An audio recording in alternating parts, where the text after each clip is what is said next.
Ahli Yang Berhormat bagi kawasan Kulai, Yang Berhormat Puan Teo Ni Ching. Ya, silakan. Terima kasih Datuk Speaker. Kegagaran pemaju teori warisan Sendirian Berhad menyiapkan 2 blok pangsapuri servis 20 tingkat sebanyak 509 unit, blok A, menara A dan menara B, dan pangsapuri servis 20 hingga 21 tingkat sebanyak 467 unit, blok B, menara C dan menara D dalam tempoh masa 3 tahun seperti yang dinyatakan dalam perjanjian jual beli telah menimbulkan rasa tidak puas hati kepada pembeli. Menurut pemaju, mereka telah pun mendapat kelulusan KPKT untuk melanjutkan tempoh serahan milik kosong kepada 1 tahun di bawah Peraturan 11/3 Peraturan Pemajuan Perumahan Kawalan dan Pelesenan 1989. Namun, para pembeli berasa teraniaya kerana pampasan lewat siap berbentuk wang LAD tidak diberikan kepada mereka. Penjelasan pemaju adalah 4 tawaran telah diberi kepada pembeli-pembeli rumah seperti berikut. A. Skim Early Birds Package dengan izin, dengan DIBS dan Package Perabot Furnishing Package dengan izin. B. Skim DIBS sahaja. C. Skim Package Perabot Furnishing Package sahaja. Dan D. Skim tanpa package, non-package. Walau bagaimanapun, tawaran tersebut tidak seharusnya dianggap sebagai gantian kepada LAD oleh sebab tawaran tersebut adalah ditawarkan kepada pembeli semasa launching projek perumahan untuk menarik orang ramai untuk memberi apartmen tersebut. Bukan itu sahaja, bagi pakej A dan pakej B, pihak pemaju hanya membiayai faedah pinjaman wang sehingga para pembeli memperolehi milikan kosong apartmen mereka. Akan tetapi, para pembeli perlu terus membayar pinjaman wang yang telah dibuat dalam masa yang sama. Bagi pakej C, pembeli hanya dibelikan pakej perabot dengan nilai kira-kira RM25,000, manakala pakej D, pembeli diberikan diskaun sebanyak 4% hingga 8% dalam harga jualan dan ada antara mereka mendapat diskaun sebanyak RM22,000 dalam harga jualan. Bukan itu sahaja, ada pakej yang ditawarkan berbentuk lok tempat letak kereta atau 1 unit bilik simpangan barang store yang hanya dibelikan kepada mereka yang datang awal ke penjabat pemaju. Bagi pembeli, semua tawaran yang diberikan adalah tidak munasabah berbanding nilai LAD yang sepatutnya mereka terima. Adakah semua ini adil kepada pembeli? Saya juga telah meminta pihak pemaju untuk mengadakan dialog bagi mencari jalan penyelesaian bersama pembeli. Namun pihak pemaju enggan berbuat demikian. Pembeli-pembeli juga telah menghantar surat kepada Jabatan Perumahan Negara untuk mendapatkan pembelaan dan menyemak semula keputusan yang telah dibuat. Namun sehingga kini masih belum mendapat sebarang jawapan.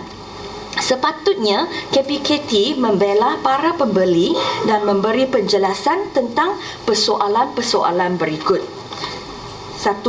Apakah status surat yang telah mereka hantar kepada JPN? 2. Apakah sebab dan alasan yang diambil kira oleh KPKT untuk meluluskan penangguhan selama 1 tahun kepada pemaju? Dan ketiga, untuk pembeli yang menuntut LAD dan bukannya tawaran tersebut, apakah tindakan yang akan diambil oleh KPKT? Sekian sahaja. Terima kasih Datuk Speaker. Ya, silakan Menteri. Terima kasih Datuk Yang Ketua. Ini kali kedua saya berdiri kat sini. Ya. Hari itu dengan Seputih dan hari ini dengan Kulai pula. Ya. Terima kasih Datuk Yang Ketua. Saya ucapkan terima kasih kepada ahli yang berhormat daripada kawasan Kulai yang telah pun membangkitkan isu ni. Yang berhormat, saya harap yang berhormat dengar dengan teliti jawapan saya, ya. Kerana jawapan saya ni akan menjawab kepada semua 3 persoalan dan juga pada persoalan-persoalan kecil yang telah pun dibangkitkan oleh yang berhormat, ya. Dan sebelum saya menjawab 3 persoalan yang dibangkitkan oleh Yang Berhormat daripada kawasan Kulai, Datuk Yang Ditua, ingin saya memperjelaskan mekanisme SMP, ya, perjanjian jual beli. Yang Berhormat adalah peguam, Yang Berhormat pun lebih maklum. Yang termaktub dalam Akta Pemajuan Perumahan iaitu Bawah Kawalan dan Pelesenan 1966 iaitu Akta 118. Di bawah jadual G, H, I atau J. Dan peraturan-peraturan perumahan ni Datuk Yang Ditua di bawah Kawalan Pelesenan 1989, perkara 3, harga beli, dan perkara 4, cara pembayaran harga jualan, yang menjelaskan harga dan mekanisme pembayaran mesti dipersetujui oleh dua-dua belah pihak, pemaju dan pembeli. Dan untuk makluman Datuk Yang Ditua, sekiranya terdapat sebarang perubahan, ini yang berlaku ni, sekiranya terdapat sebarang perubahan kepada mana-mana harga tawaran hasil daripada tawaran-tawaran package yang membawa kepada perubahan kandungan kepada perjanjian jual beli, maka perkara itu seharusnya dirujuk kepada Kementerian Kesejahteraan Bandar, Perumahan dan Kerajaan Tempatan, terutamanya Jabatan Perumahan Negara, untuk persetujuan dan kelulusan sebelum sebarang perjanjian ditandatangani. Dan ini dengan jelas dinyatakan di bawah Peraturan 11/3 kontrak jualan di bawah Peraturan-Peraturan Perumahan, Kawalan dan Pelesenan 1989. Maknanya kalau perlu berlaku apa-apa perubahan dalam perjanjian itu perlu dimaklumkan kepada Kementerian dahulu, YB. Dan di dalam hal ini Datuk Yang Ditua, pemaju tidak pernah, ya, saya sebut sekali, pemaju tidak pernah mengemukakan sebarang permohonan kepada Kementerian untuk pindaan perjanjian jual beli bagi memasukkan elemen-elemen tawaran-tawaran package yang YB sebutkan, dan ianya tidak dibenarkan di bawah Peraturan-Peraturan Perumahan, bawah Kawalan dan Pelesenan 1989, Peraturan 5 Permit Iklan dan Jualan, dan Peraturan 6 butir-butir yang hendak dimasukkan ke dalam iklan. Dan perkara ini Datuk Yang Ditua dikeruhkan lagi apabila peguam cara yang mewakili pembeli, seperti yang saya sebutkan kepada Yang Berhormat daripada kawasan Kulai tadi sebelum sesi dimulakan. Apabila peguam cara yang mewakili pembeli yang mengetahui berkenaan tawaran package tidak pernah menyimak sama ada perkara ini telah pun mendapat kelulusan daripada Kementerian ataupun tidak. Sepatutnya peguam kena semak, ya, sama ada tawaran yang dinyatakan dalam package itu telah pun mendapat kelulusan daripada Kementerian, tapi dia tak semak. Dan di sini dengan jelas Datuk Yang Ditua, hak pembeli tidak benar-benar dijaga oleh peguam cara yang mewakili kepentingan pembeli. Itu yang pertama. Dan seterusnya, untuk makluman Datuk Yang Ditua, perkara seperti ini biasanya timbul apabila pembeli menggunakan peguam cara yang ditawarkan oleh syarikat pemaju. Dan inilah yang berlaku. Pembeli menggunakan peguam cara yang ditawarkan oleh syarikat pemaju. Dan saya ingin menasihatkan kepada pembeli supaya lain kali ataupun dalam masa akan datang, jangan guna peguam cara pemaju untuk tujuan urusan menandatangani sebarang perjanjian jual beli. Mereka adalah peguam cara bagi pihak syarikat pemaju, Datuk Yang Ditua. Dan mereka juga mengambil kesempatan menjadi pula peguam cara kepada pembeli. Mereka adalah peguam cara kepada syarikat dan menjadi peguam cara kepada pembeli. Pembeli kepada syarikat hartanah yang ada. Dan perkara ini seringkali diingatkan oleh Kementerian Datuk Yang Ditua, ya, kepada semua pembeli dan juga kepada pemaju perumahan, supaya setiap pihak hendaklah melantik dan juga menanggung kos peguam caranya sendiri. Jadi jangan guna daripada syarikat. Oleh yang demikian Datuk Yang Ditua, apabila timbulnya isu lanjutan tempoh, maka pemaju akan menggunakan macam-macam alasan. Macam-macam alasan. Hari ini saya bawa semua surat DWB, macam-macam alasan, ya, supaya pembeli yang telah ditawarkan diskaun dan juga lain-lain package yang dinyatakan, seperti mana yang telah pun disebut oleh Yang Berhormat tadi, ya, sebagai alasan untuk menidakkan tuntutan ganti rugi kerana kelewatan. Dan Kementerian telah pun menerima Datuk Yang Ditua berbangkit kepada aduan yang dikemukakan oleh pembeli. Kementerian telah pun menerima sebanyak 33 aduan dan 33 aduan dan tuntutan daripada pembeli. Kementerian telah pun memajukan tuntutan mereka ini kepada pemaju pada 8 hari bulan Mac 2016. Pemaju dalam jawapan kepada Kementerian Datuk Yang Ditua pada 28 hari bulan Mac 2016 telah pun memaklumkan bahawa pembeli telah pun ditawarkan dengan 4 jenis package diskaun semasa pembelian, dan ianya adalah luar daripada perjanjian jual beli. Dan jenis-jenis package ni, Datuk Yang Dipertua, telah pun disebut secara terperinci oleh Yang Berhormat daripada kawasan Kulai. Jadi tawaran ni, Yang Berhormat, dia telah pun menyebabkan pemaju ini terpaksa menanggung kos sebanyak RM1.375 juta dan lain-lain diskaun sebanyak RM1 juta lagi. Dan ini merupakan satu kesilapan yang amat nyata dalam pengurusan projek yang telah pun dilaksanakan oleh pemaju dan menyebabkan projek perumahan ini tidak dapat berjalan dengan lancar daripada peringkat permulaan lagi. Dan ini adalah kerana jumlah pembayaran berkenaan tidak boleh ditolak daripada perjanjian jual beli ataupun dikeluarkan daripada akaun HDA, dan ianya bukan lagi menjadi sebahagian daripada SMP yang telah pun ditandatangani. Dan manakala nasib pembeli pula, Datuk Yang Dipertua, nasib pembeli tidak terbela dalam perkara ini apabila mereka menggunakan perkhidmatan peguam cara yang ditawarkan oleh pemaju kepada mereka, dan ini sebenarnya bertentangan dengan nasihat-nasihat yang telah pun diberikan kepada pembeli dan juga kepada mana-mana pemaju perumahan. Dan maka kerana itu, Datuk Yang Dipertua, pemaju menggunakan alasan diskaun untuk tidak menawarkan sebarang ganti rugi tambahan. Kementerian telah pun memaklumkan kepada pembeli bahawa perkara ini adalah sebenarnya di luar bidang kuasa kementerian, kerana ianya tidak mematuhi kepada mekanisme perjanjian jual beli yang telah pun ditetapkan di bawah Akta 118, dan ianya hanya boleh diselesaikan, Yang Berhormat, melalui kaedah perundangan sahaja, maknanya pergi ke mahkamah, ya.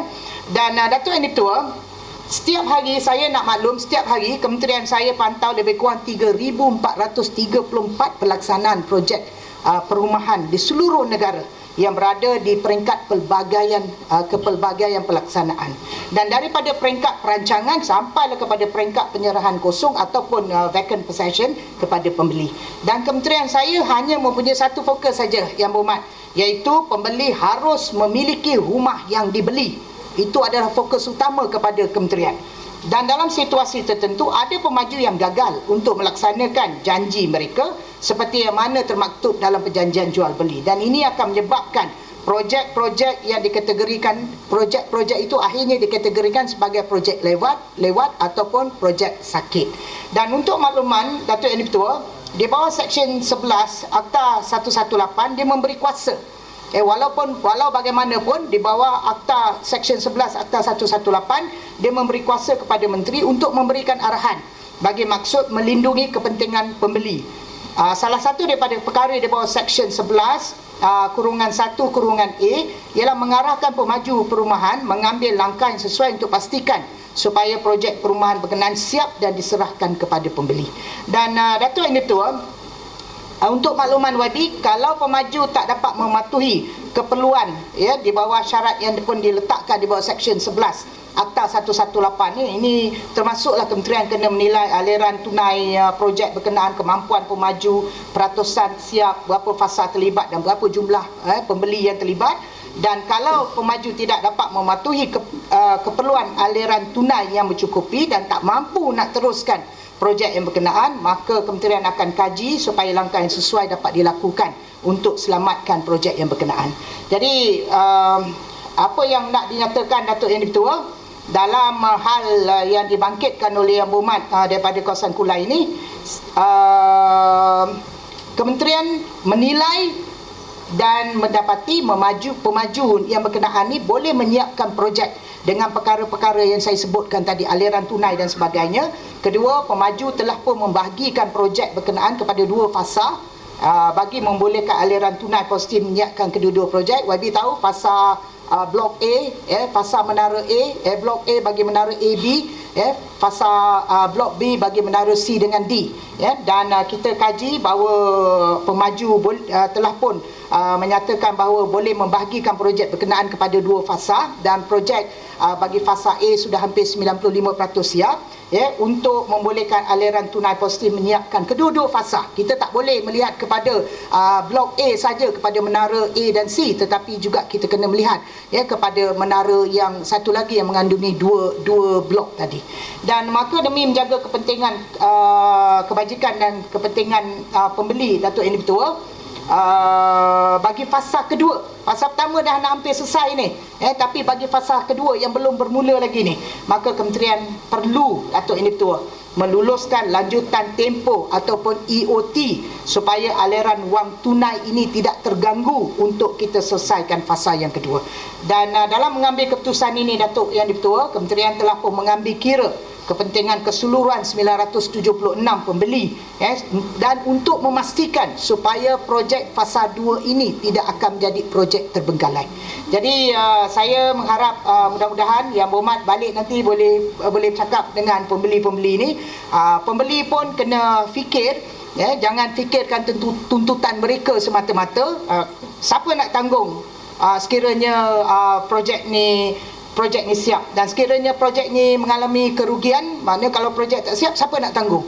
Dan siapa pula nak ambil tanggungjawab untuk pulihkan projek ni? Maka sudah tentu kerajaan terpaksa berada di situ untuk melihat kepada kebajikan pembeli. Dan akhir sekali, Datuk Yang Di-Pertua, untuk makluman Yang Berhormat, dalam kes ini dia ada panjang ni Yang Berhormat, saya tak dapat nak bagi semua. Saya bagi yang bersesuaian dengan isu Yang Berhormat saja. Jadi dalam kes ni, parameter yang dinilai adalah kos melepas tuntutan ganti rugi ataupun liability, atau untuk mendapatkan unit rumah. Maka jawapannya ialah unit rumah itu lebih penting daripada tuntutan ganti rugi liability, berbanding dengan mendapatkan unit rumah yang berkenaan. Dan Datuk Yang Di-Pertua, bagi Yang Berhormat, untuk kita mengatakan bahawa hak pembeli ini dirampas akibat daripada pemberian EOT dan sebagainya, ini adalah bukannya kementerian sengaja nak melepaskan tanggungjawab menjaga kebajikan kepada pembeli-pembeli dengan memberikan tambahan masa melalui EOT kepada pemaju yang berkenaan. Tetapi sebenarnya kementerian sepanjang hampir 1 tahun Yang Berhormat, kita pantau projek berkenaan dengan rapi. Fasa 1 dijangka siap pada awal bulan Jun, fasa 2 insya-Allah pada